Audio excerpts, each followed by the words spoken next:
A boiada passou, junto com Leonardo DiCaprio, que ajudou os povos indígenas a tocar fogo na Amazônia. Já no Pantanal, que é igual à Califórnia, as queimadas são causadas pelas altas temperaturas. Mas no final, tudo não passa de uma mentira, não é mesmo? Apesar da ironia retratada aqui, essas foram algumas das frases reais e polêmicas ditas pelo presidente da República, Jair Bolsonaro. Desde 2019, vemos com desespero as manchetes nos portais de notícias sobre as queimadas na Amazônia e em outros biomas brasileiros. E ouvimos o presidente e o ministro do Meio Ambiente, Ricardo Salles, negarem omissão contra o desmatamento e o acobertamento de atividades ilegais que são praticadas na Amazônia, como a extração de madeira, a mineração e plantios ilegais.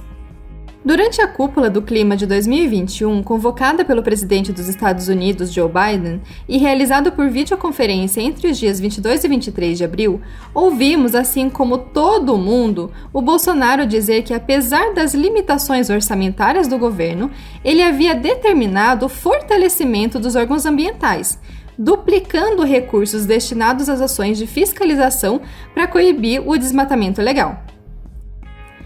Porém, no dia seguinte, ele sancionou o orçamento de 2021, com vetos que incluíam o corte de 240 milhões de reais da pasta do meio ambiente. Segundo a reportagem publicada na CNN Brasil, deste montante serão 11 milhões a menos no orçamento de fiscalização do IBAMA, que é o principal órgão federal do meio ambiente. Infelizmente, ver nossas matas ardendo em chamas já virou rotina, e talvez continue sendo. Então, no episódio de hoje, que é o último da série Escuta Clima, vamos entender a importância, as ameaças e como preservar os maiores biomas do Brasil, que são a Amazônia e o Cerrado. Para isso, vamos ouvir dois especialistas da área, o Paulo Artachi, que é professor do Instituto de Física da Universidade de São Paulo e membro do Painel Intergovernamental sobre Mudanças Climáticas, o IPCC, e a Mercedes Bustamante, que é professora do Departamento de Ecologia da Universidade de Brasília. Ambos são pesquisadores do Instituto Nacional de Ciência e Tecnologia sobre Mudanças Climáticas. Eu sou Camila Ramos e você está ouvindo o Escuta Clima, um podcast para divulgar as pesquisas do INCT sobre mudanças climáticas. É vinculado ao Laboratório de Estudos Avançados em Jornalismo da Unicamp, o LabJOR, e é uma seção da revista Climacom e Rede de Divulgação Científica e Mudanças Climáticas.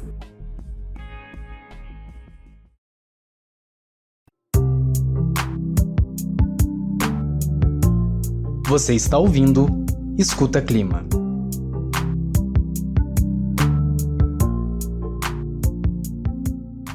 A Amazônia é a maior floresta tropical chuvosa do mundo, abrangendo uma enorme área do território brasileiro e se estendendo até partes de outros 9 países da América do Sul. Nela está a maior bacia hidrográfica do mundo e uma vasta e rica biodiversidade. Suas interações ecossistêmicas são extremamente relevantes não só para o Brasil, como para todo o planeta, como explica o Paulo Artachi. A floresta amazônica é absolutamente estratégica para o clima global, tanto do ponto de vista da quantidade de carbono armazenado no ecossistema, que corresponde a cerca de 10 anos de toda a queima de combustíveis fósseis, quanto o seu efeito na chuva na América do Sul.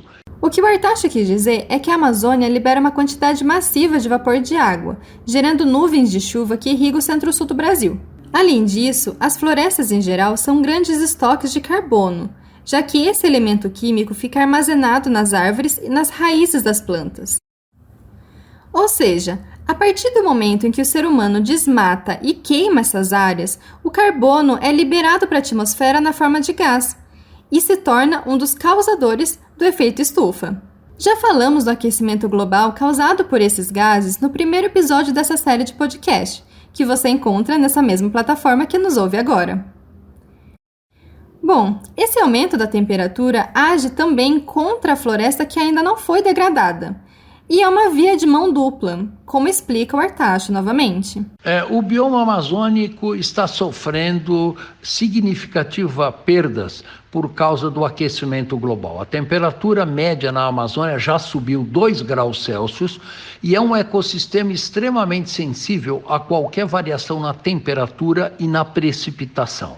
Além de pararmos, brasileiros, o desmatamento da floresta amazônica, é fundamental que haja uma redução na emissão de gases de efeito estufa, porque se isso não ocorrer, a floresta amazônica pode não ter condições de sobreviver, um aumento da temperatura de 4 a 5 graus ou uma redução da chuva de 30% a 40%.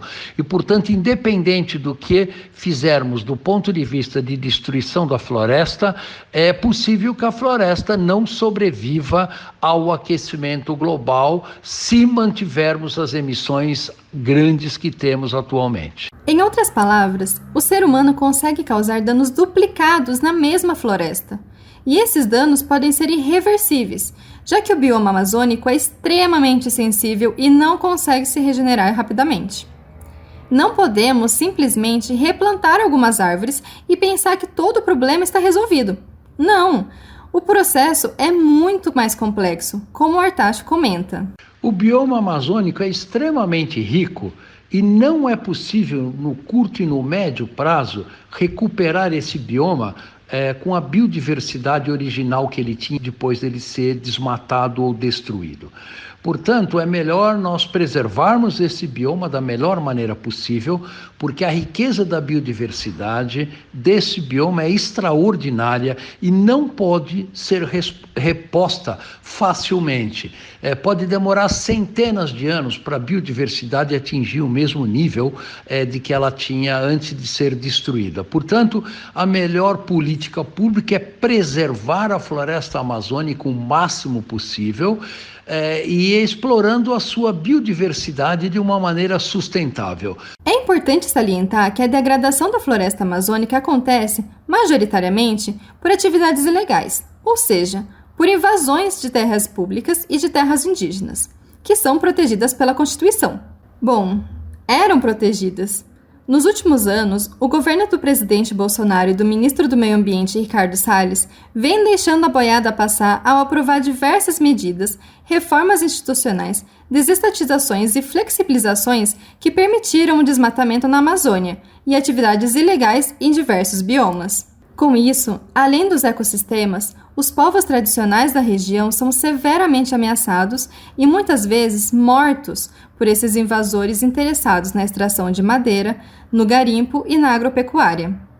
Ameaças essas que, diversas vezes, foram incentivadas por declarações do próprio presidente da República, ou seja, daquele que deveria garantir a sobrevivência da população.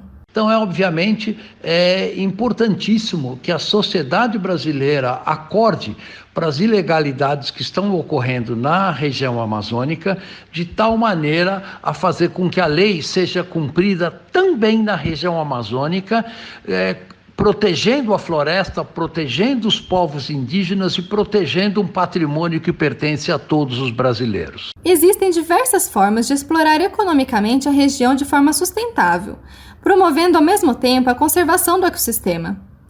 O Fundo Amazônia, um fundo de investimento gerido pelo Banco Nacional de Desenvolvimento Econômico e Social, o BNDES, é uma forma de financiar iniciativas que têm justamente esse objetivo. O Artacho dá alguns exemplos. Várias alternativas trabalhadas ao longo das últimas 2, 3 décadas por várias organizações não governamentais mostraram que é possível, por exemplo, fazer exploração seletiva de madeira sem destruir a floresta, trabalhar com a questão do extrativismo, explorar, por exemplo, o açaí, que tem um valor econômico muito alto, e assim por diante. São inúmeros exemplos que mostram que o pior caminho para a floresta amazônica é destruí-la e transformá-la em gás de efeito estufa. Há maneiras muito mais inteligentes e eficientes de explorar a riqueza embutida dentro da floresta amazônica. Foram diversos os projetos implementados desde 2008, com o apoio do Fundo Amazônia. Esses projetos, muitos ainda em andamento, ajudaram, ao longo destes anos, a conservar a floresta e diminuir o desmatamento. Até agora. Porém, nos últimos anos, e principalmente no governo atual, estamos presenciando um aumento da degradação ambiental e a diminuição de ação de diversas políticas públicas, como o Fundo Amazônia. Mas antes de nos aprofundarmos na questão política, precisamos conhecer outro gigante ecossistema brasileiro, que é extremamente importante para nós e está severamente ameaçado. O Cerrado é o segundo maior bioma da América do Sul, abrangendo cerca de 9 estados brasileiros e dominando a maior parte da região central do território. E é fundamental para o nosso país, como explica a Mercedes Bustamante. O Cerrado tem uma importância vital para o Brasil. Ele é o grande provedor, de recursos hídricos para várias bacias hidrográficas importantes do Brasil que avançam além da própria extensão geográfica do Cerrado. Adicionalmente, o Cerrado é considerado a savana mais biodiversa do mundo, então ele abriga uma enorme riqueza de flora e fauna, muitas dessas espécies são endêmicas, só acontecem aqui. Como eu disse, a maior parte do Cerrado está nas regiões centrais do Brasil, onde estão justamente as maiores áreas de agricultura. E esse é o maior problema, já que muitos agricultores continuam abrindo cada vez mais territórios para suas atividades e, consequentemente, acabam degradando a biodiversidade nativa que está em seu caminho. Já vimos no episódio anterior que a produção de alimentos não deve ser vista como vilã, desde que seja feita de forma sustentável e que os agricultores tenham em mãos informações suficientes sobre como explorar a região sem danificar o bioma. Você pode ouvir o episódio intitulado A Produção de Alimentos nos Dois Lados da Porteira nessa mesma plataforma que nos ouve agora. Mas é inegável que atualmente a agropecuária é a maior ameaça do Cerrado e a Mercedes explica o porquê. Bom, a fronteira, o movimento da fronteira agropecuária no Cerrado, ela continua sendo um vetor muito importante de alterações em larga escala do bioma, com a perda expressiva da cobertura vegetal. Essa substituição de uma savana diversa por um sistema de monocultura, seja de pastagem, ou seja de agricultura de grãos, tem um impacto direto sobre o funcionamento hidrológico do Cerrado, permitindo que menos água então retorne para a atmosfera na forma de vapor de água e haja menos recarregamento do conteúdo de água do solo. Então isso tem um impacto direto sobre a provisão desses recursos hídricos. Adicionalmente, ela é uma agricultura em geral bastante intensiva, com o uso de recursos como fertilizantes, como agrotóxicos, que também representam um problema de contaminação para os sistemas nativos que estão próximos a essas áreas cultivadas. O fogo também é uma questão relevante no Cerrado, mas sobre esse assunto é preciso entender que existem duas situações diferentes: o regime de fogo natural e o manejo de fogo antrópico. Toda a vegetação do Cerrado tem uma maior resistência para o fogo, porque naturalmente, entre as transições das estações secas e chuvosas, acontece o período de regime do fogo, que oferece benefícios, por exemplo, quando renova os nutrientes do solo. Então, o problema acontece quando essa periodicidade do regime é alterada pela ação dos seres humanos. E a Mercedes explica essa questão. O que nós observamos hoje é um aumento da frequência de queimadas em determinadas áreas do Cerrado, motivadas pela ação antrópica. Muitas vezes o manejo de áreas de pastagem com o uso do fogo para a renovação das pastagens, e esse fogo então ele acaba escapando e invadindo áreas naturais, provocando aí grandes incêndios. Então a grande diferença aí da queimada natural e da queimada antrópica se refere exatamente a essa mudança do regime.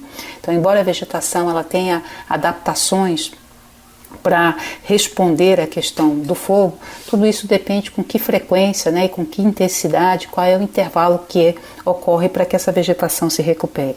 Se a gente sai desse limiar, desse regime natural do fogo, a vegetação não tem condições de se recuperar a tempo da próxima queimada, e isso leva então a um processo de degradação da vegetação, com a abertura cada vez maior das áreas, com maior entrada de gramíneas, acentuando então ainda mais esses efeitos deletérios do fogo.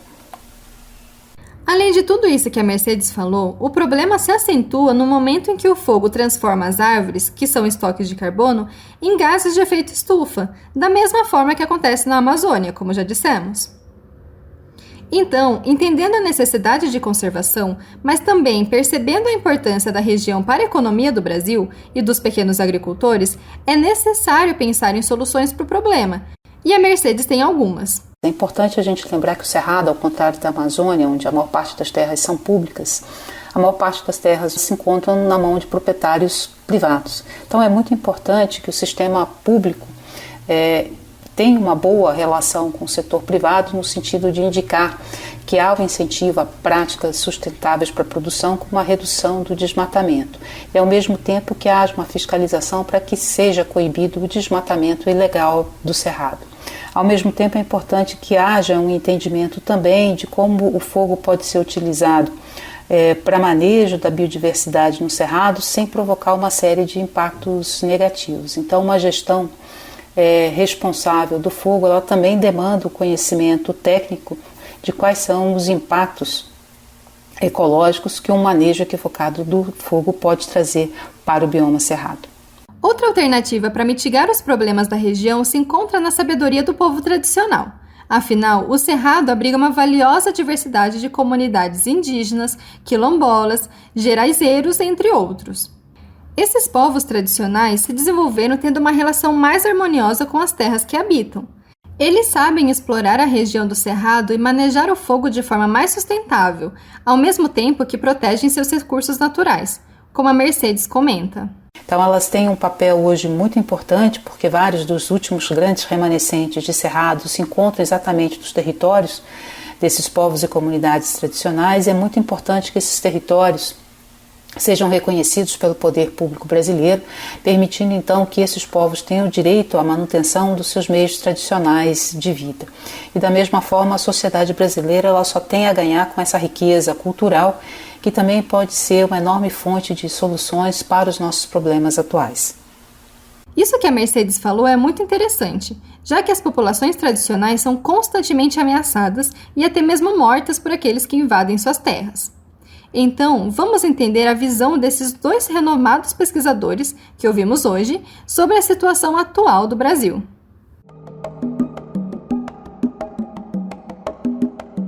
O combate ao desmatamento não é um assunto novo. Na verdade, a discussão desse tema já dura décadas, desde as primeiras conferências do clima.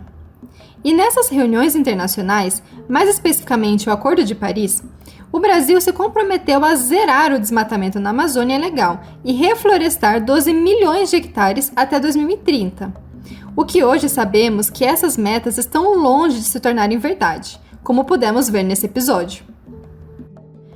Aliás, na cúpula do clima, o presidente Bolsonaro deixou de lado os comentários sarcásticos e até que assumiu um tom mais moderado no discurso, prometendo acabar com o desmatamento legal em 9 anos e alcançar a neutralidade climática até 2050. No entanto, como vimos, seu governo continua cortando verbas para a fiscalização do meio ambiente. Ele também já declarou interesse pela saída do Brasil do Acordo de Paris. Por isso, o discurso de Bolsonaro foi visto com muito ceticismo pelos líderes internacionais e especialistas na área. Sobre isso, o Artacho comenta. A sociedade brasileira tem que se unir contra a criminalidade que domina o desmatamento da região amazônica, contra a criminalidade que mata e compromete a vida dos povos indígenas e contra a criminalidade de invasão de terras públicas na região amazônica. Quer dizer, é intolerável que em pleno século XXI atividades como essas ainda ocorram e, na verdade, nós precisamos de políticas públicas claras, fortes, implementadas por todos os governos, que sejam políticas de Estado para proteger a destruição da floresta amazônica, porque isso é um patrimônio que terá um valor inestimável para as próximas gerações de brasileiros e é nossa obrigação fazer tudo para preservá-la para as próximas gerações, até que nós possamos explorar economicamente os enormes recursos da biodiversidade que a floresta amazônica embute. E a economia é um fator motivador para a mudança.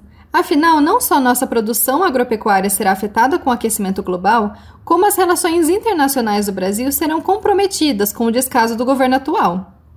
Diversos países europeus já estão limitando a compra de produtos brasileiros porque não querem alimentar o mercado ilegal do desmatamento e pedem que o Brasil siga os valores acordados em Paris. Sobre a economia, a Mercedes concorda com o Artacho. As mudanças ambientais globais, elas se constituem hoje um dos grandes desafios da humanidade. E o Brasil, ele não está afastado desses desafios, né? Então é muito importante que a questão da conservação ambiental, ela se torne uma política de Estado efetiva, né, para a geração presente, mas também para as futuras gerações. Dificilmente o Brasil vai conseguir fazer uma retomada econômica duradoura se ele não pensar claramente na questão da conservação dos recursos naturais. Nós somos um país cuja economia depende da produção de energia hidrelétrica, cuja economia depende da produção agropecuária, e ela pode então ser bastante prejudicada caso o Brasil não considere a questão ambiental como uma questão econômica também. Assim chegamos ao fim desse episódio.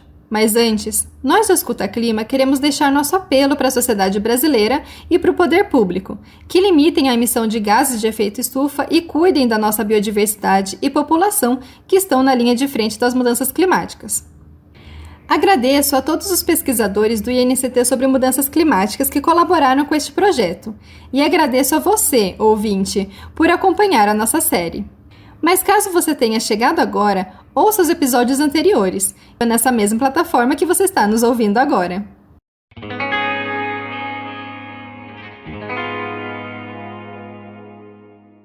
Eu sou Camila Ramos e este é o Escuta Clima, um podcast sobre pesquisas relacionadas ao Instituto Nacional de Ciência e Tecnologia sobre Mudanças Climáticas. Este podcast é apoiado pelo programa Mídia e Ciência da FAPESP. Esse projeto de jornalismo científico está sendo desenvolvido no Laboratório de Estudos Avançados em Jornalismo, do Núcleo de Desenvolvimento da Criatividade da Unicamp, e é uma seção da revista Climacom e Rede de Divulgação Científica e Mudanças Climáticas. Tem a supervisão científica da pesquisadora Simone Paloni de Figueiredo e jornalística da pesquisadora Suzana Dias. A trilha sonora foi desenvolvida pelo Lucas Carrasco, que tem o apoio do PIBIC, do CNPq. A edição do podcast é feita pelo Otávio Augusto Fonseca, da Rádio Unicamp, com o apoio de Gustavo Campos, que tem suporte da Bolsa SAI. A divulgação nas redes sociais é feita pela Helena Ansani Nogueira. A locução da vinheta é do Bruno Moraes.